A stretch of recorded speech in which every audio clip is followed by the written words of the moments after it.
Olá, eu sou Lisandra Maia, sou musicoterapeuta clínica, especialista em psicossomática e com extensão em psicanálise com recorte de raça e gênero.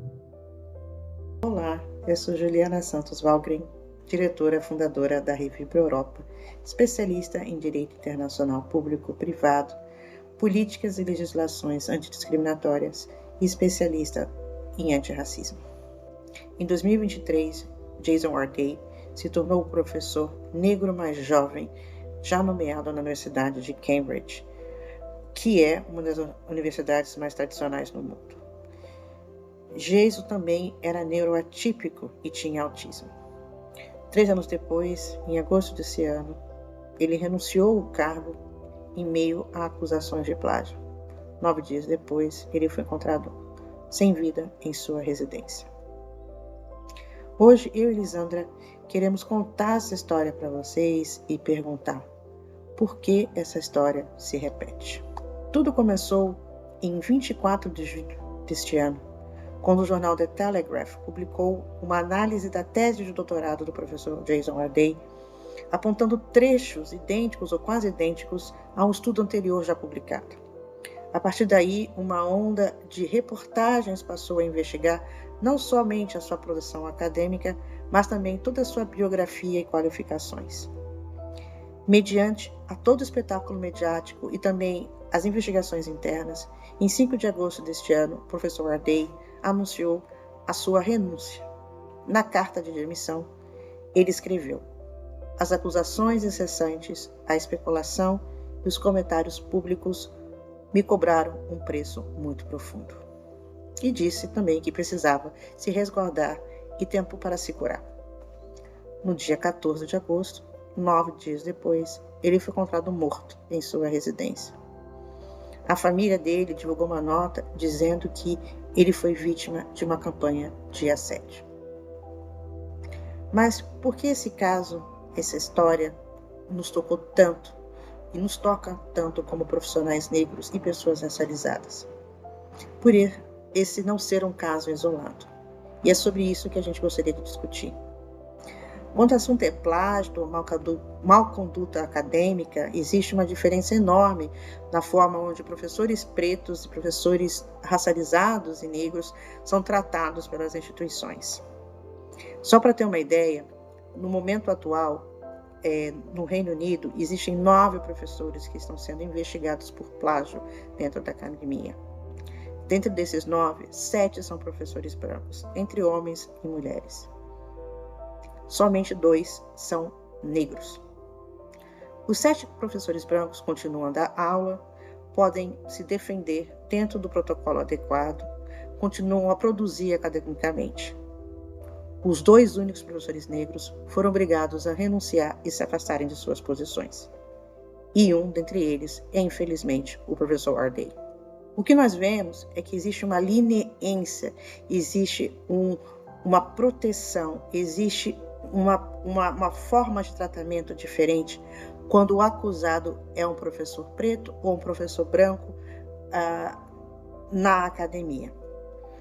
A forma que condutas severas são tratadas, vindo de plágio até questões de assédio sexual e moral, tem um tratamento diferente quando o acusado é uma pessoa racializada.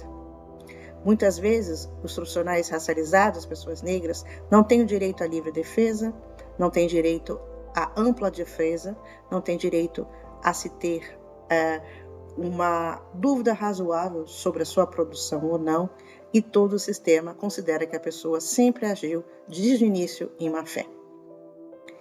Neste caso também, o que fica comprovado é como a mídia pode influenciar decisões acadêmicas, mas também pode influenciar a percepção pública, levando aí a consequências à saúde mental de qualquer pessoa que estaria acusada.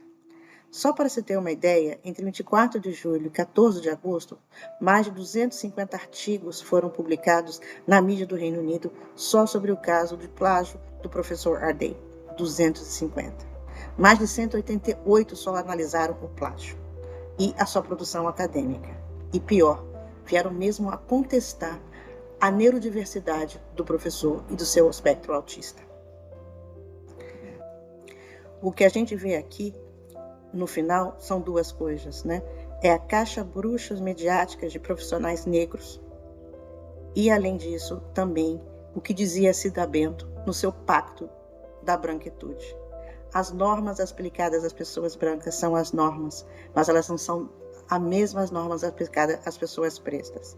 Existe aqui um pacto, uma normalização da conduta má de uma pessoa branca, enquanto a pessoa negra é totalmente passada a um escrutínio severo e um escrutínio desproporcional. Existe aqui o que a gente chama da descredibilização e da demoralização do profissional racializado e negro. Isso nos leva a uma pergunta que a gente não pode ficar sem resposta. Por que toda essa dimensão mediática, toda essa exposição acadêmica, todo esse monitoramento da justiça pelo olho popular afeta tanto a saúde mental dos profissionais negros? E mais, por que existe um tratamento tão diferente quando o mesmo tipo de acusação, vinda de um colega branco, quase nunca gera um nível de tanta exposição pública? Para explorar esse debate, deixo aqui vocês com Lisandra Maia, que vai analisar em profundidade a questão do Pacto da Branquitude, mas também da questão da diversidade e como isso afeta a saúde mental. Corpos negros carregam um código prévio de rejeição. Antes de a instituição conhecer a pessoa, sua história, o seu currículo, a produção, aquele corpo já foi lido socialmente. Ele chega marcado por uma suspeita anterior. Não pertence, não domina suficientemente a linguagem, não possui a formação adequada, provavelmente recebeu alguma ajuda, alguma bolsa ou ocupa o lugar por conta de políticas públicas, políticas de diversidade. E o currículo branco, ele costuma ser lido como confirmação de competência, enquanto o currículo negro é frequentemente submetido à lógica de verificação, de uma verificação permanente. Então não basta que a pessoa tenha chegado, ela precisa explicar como chegou, por quê, quem autorizou a entrar e se realmente merece permanecer. É justamente aqui que o caso do Jason Hardy, dialoga com o que a Grada Quilomba coloca em Memórias da Plantação, onde o sujeito negro não entra no espaço branco como uma presença neutra.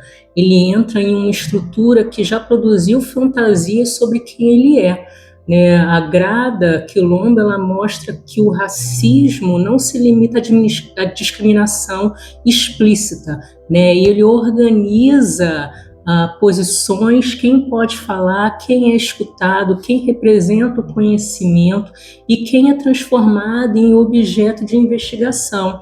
Então, antes de qualquer leitura de seu trabalho, o Jason ele já carregava essa marca da excepcionalidade.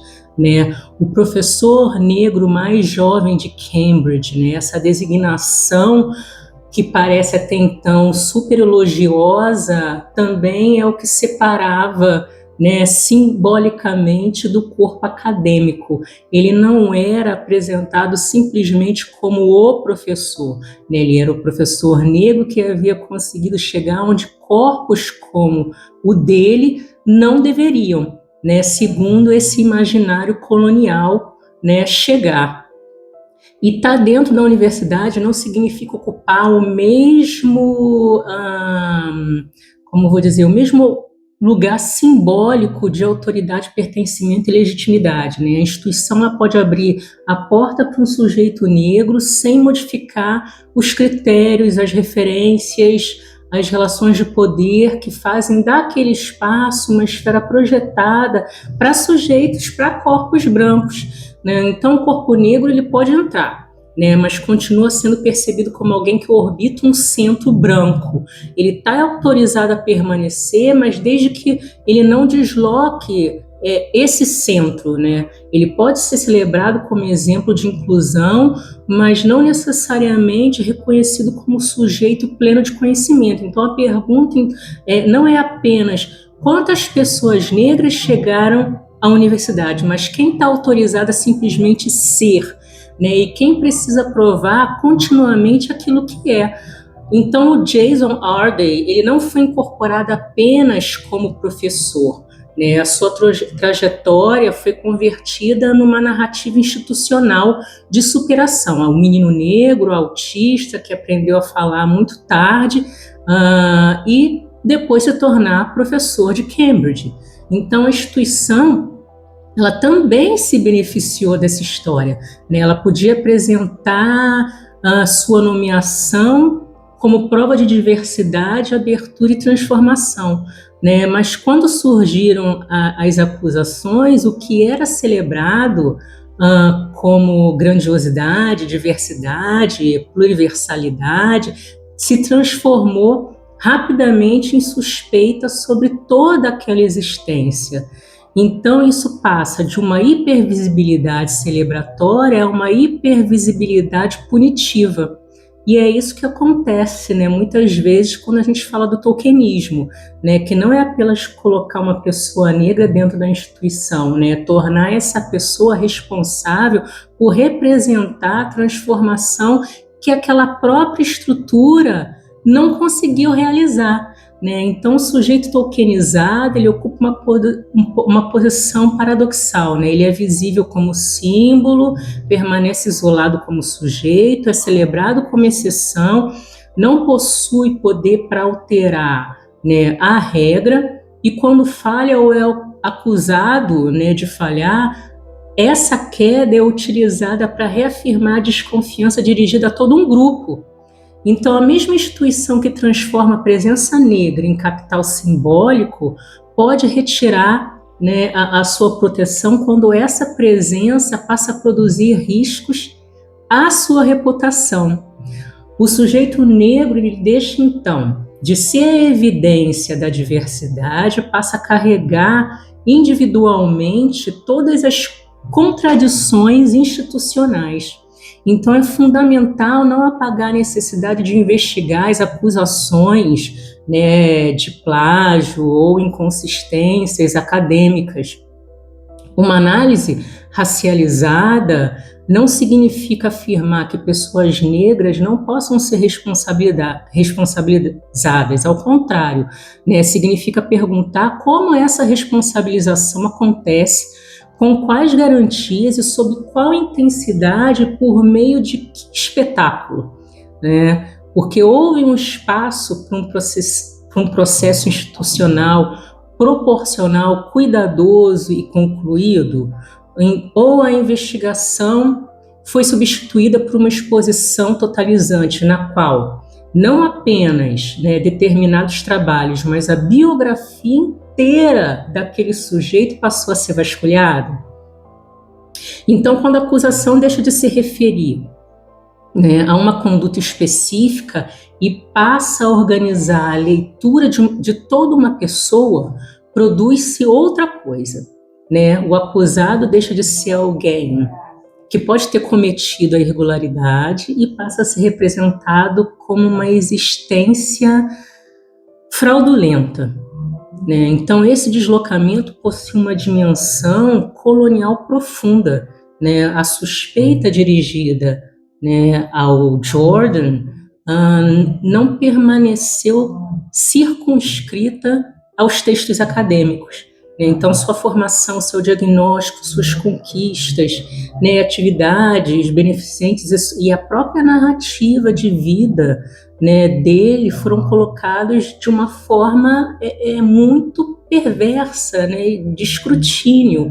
É como se fosse necessário, vamos dizer, provar não apenas que determinados aspectos da sua trajetória podiam estar incorretos, mas que aquele sujeito todo nunca deveria ter ocupado aquele lugar, né? E aqui reaparece a fantasia, né, colonial que a Grada Quilomba descreve, né, onde o sujeito negro é transformado em tela de projeção de ansiedades brancas.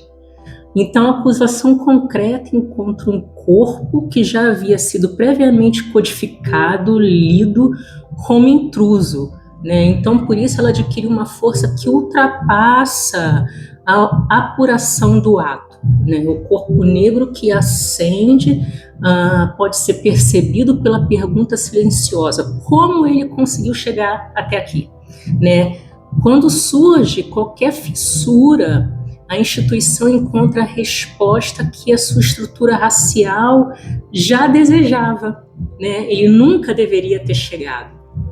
Essa é a questão. Então, a irregularidade individual, se comprovada, não explica sozinha toda essa dinâmica, né? Então, o que precisa ser analisado é por que a possível falha de uma pessoa negra parece confirmar uma tese sobre o seu não pertencimento, enquanto falhas de pessoas brancas são mais facilmente tratadas como acontecimentos individuais.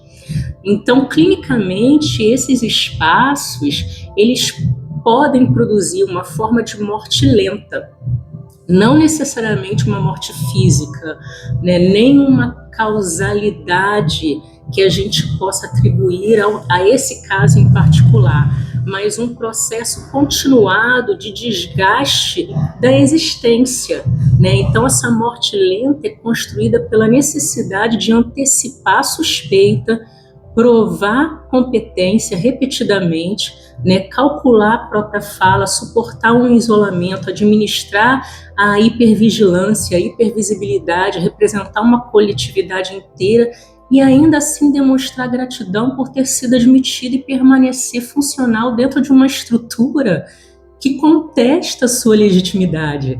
Né? Olha que doido. Então, assim, não é somente a experiência interna de uma pessoa, né? É a produção institucional de sofrimento, né? Então, o corpo pode responder, né, com vigilância constante, né, ansiedade, exaustão, retraimento, fragmentação de autoestima e alterações até do sono, né, somatizações, sensação de não possuir um lugar, né, seguro. Mas reduzir isso a um diagnóstico individual é repetir a violência. Então, seria localizar no sujeito aquilo que o ambiente produz de forma silenciosa. Então, a clínica racializada, ela precisa perguntar não apenas o que aconteceu com essa pessoa, mas que mundo foi construído ao redor dela e que possibilidades de existência esse mundo ofereceu. Né? Então, essa morte lenta começa quando a pessoa precisa amputar partes de si mesma para continuar pertencendo. E quando aprende que pode estar presente, mas não descansar, né? Produzir, mas não errar, falar, mas não incomodar, ser visto, vista, mas nunca plenamente reconhecido. Então, a nomeação do Jordan, eu acho que possibilitou para a universidade, né, que ela projetasse uma imagem de modernidade e inclusão, né, mas a diversidade institucional, ela não equivale a transformações de estruturas que definem propriamente quem produz o conhecimento legítimo. Então, quem pode produzir conhecimento, né? Qual conhecimento pode permanecer e o que passa, né, a normatizar o campo, né? Então, acrescentar um professor negro não desloca automaticamente os critérios brancos de legitimidade. A instituição pode acolher sim a imagem do sujeito negro, né, e continuar rejeitando a centralidade epistemológica, pode celebrar sim sua presença enquanto preserva intacta a distribuição do poder.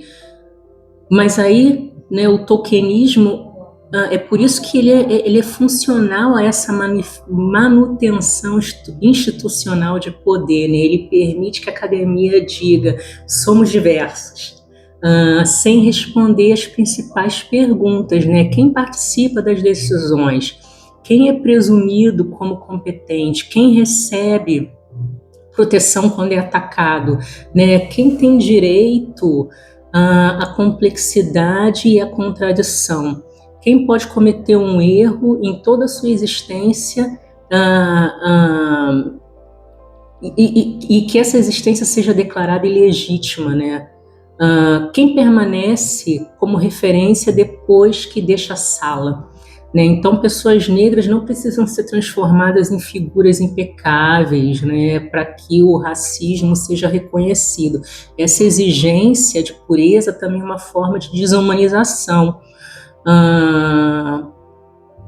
O caso do Jason não deve ser convertido, né, em uma prova simplificada, né, de nenhuma tese, mas ele pode ser lido como uma cena brutal das contradições da academia. Ela admite corpos negros para demonstrar diversidade, mas mantém intacta a lógica e a órbita branca do poder, e diante da crise devolve esses corpos à condição de suspeitos. Porque estar presente não é o mesmo que pertencer, né? E ser visível não é o mesmo que ser reconhecido. E ser incluído como exceção não significa ter sido admitido como sujeito.